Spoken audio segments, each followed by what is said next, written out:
तो दोस्तों शुरू करते हैं आज की इंफ्रा न्यूज। पहली खबर जो आ रही है वो हमारे एक इंटरनेशनल प्रोजेक्ट से है जो काफी लंबे समय से डिले चल रहा था। बात यहाँ पे मैं कर रहा हूँ इंडिया थाईलैंड एक्सप्रेसवे या कहे तो India Myanmar Thailand IMT trial lateral highway से रिलेटेड। तो दोस्तों यहाँ पर थाईलैंड ने अफर्म किया है एक सेक्शन जो लंबे समय से डिले चल रहा था और यहाँ पर इस प्रोजेक्ट को इंडिया को कंप्लीट करने के लिए काइंड ऑफ एक रास्ता मिल गया है एटलीस्ट जो थाईलैंड वाला भाग है उसके लिए। अनफॉर्चुनेटली जो म्यांमार वाली साइड है वो काफी अनस्टेबल चल रही है पॉलिटिकली, जिसकी वजह से इस प्रोजेक्ट को एग्जीक्यूट नहीं किया जा सकता इस सेक्शन के अंदर। लेकिन थाईलैंड के अंदर का सेक्शन जो है वो यहाँ पर काम शुरू कर सकता है। वैसे दोस्तों अब इसका मतलब ये नहीं है कि आप within few years India to Thailand drive करके जा सकते हो। 2002 में ये प्रोजेक्ट जो है पहली बार कंसीव किया गया था। ब्रॉडर जो हमारा काइंड ऑफ सदर्न नेबर्स है और जो बाकी भाग है साउथ ईस्ट एशिया का उसके साथ में कनेक्टिविटी बढ़ाने के लिए। लेकिन यहाँ पर ये प्रोजेक्ट जो है काइंड ऑफ बहुत लंबे समय बाद में कोई अपडेट लेकर आया है, लेकिन फिर भी जो है काफी कॉम्प्लिकेटेड प्रोजेक्ट है। अगली खबर दोस्तों महाराष्ट्र से, जाके सीएम ने अनाउंस किया कुछ मेजर इंफ्रास्ट्रक्चर प्रोजेक्ट्स जहां पर पुणे रिंग रोड के साथ साथ जो पुणे के पास में आलंदी है जो कि पिलग्रिमेज टाउन है, यहाँ पे भी कनेक्शंस देने की वजह से आगे ग्रोथ आएगी, ऐसा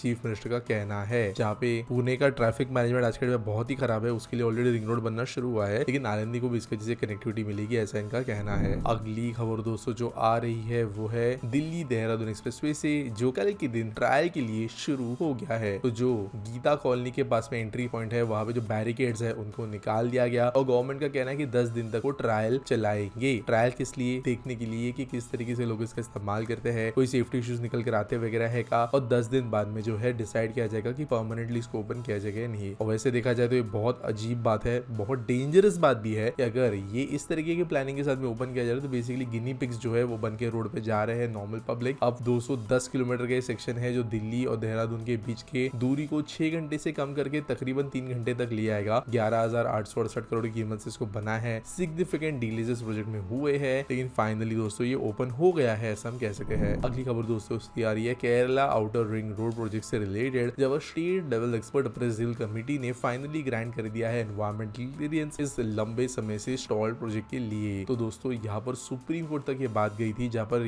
इस केरला के रिंग रोड प्रोजेक्ट के लिए अप्रूवल नहीं आ रहे थे और 77 किलोमीटर का ये रोड जो बेसिकली त्रिवेंद्रम की वजह से जाता है वो लटका हुआ था। 6,500 लैंड ओनर्स को ऑलरेडी यहाँ पे कॉम्पनसेट किया, लेकिन यहाँ पे वैसे और 6,500 फार्मर्स को कॉम्पनसेट करना बाकी है, जिसके बाद में गवर्नमेंट इसके ऊपर काम शुरू कर पाएगी। अगली खबर दोस्तों आ रही है गुरुग्राम से, जो प्लान कर रहे हैं 15.2 एकड़ का multi modal transport hub at Rajiv Chowk. तो दोस्तों यहाँ पर मैंने आपको कुछ दिन पहले बताया था कि जो नमो भारत RRTS का सेकंड लाइन है वो गुरुग्राम को भी कनेक्टिविटी दे रहा है, और इसी के अंदर जो राजीव चौक है गुड़गांव का, वहाँ पर एक मिनी सेक्रेटेरिएट है, डिस्ट्रिक्ट कोर्ट है, कई गवर्नमेंट ऑफिसेस बनने हैं। तो ये वैसे एक सिग्निफिकेंट एरिया बनने वाला है, क्योंकि अब जमीन अवेलेबल है तो यहीं पे एक बहुत बड़ा मल्टी मॉडल ट्रांसपोर्ट हब जहाँ पे bus stand, commercial space, multi level parking वगैरह अवेलेबल होगी, इसको बनाने का डिसीजन गवर्नमेंट ले रही है, जहाँ से लोग काइंड ऑफ हब की तरह इसको यूज कर पाएंगे अलग अलग जगह पे जाने के लिए और अपने कामों के लिए। आज के एसपीटी सवाल के बारे में बात करें तो शार्दुल जादव पूछते हैं, can we assign even number of doors for entry and exit for locals? I think it can solve many problems. देखो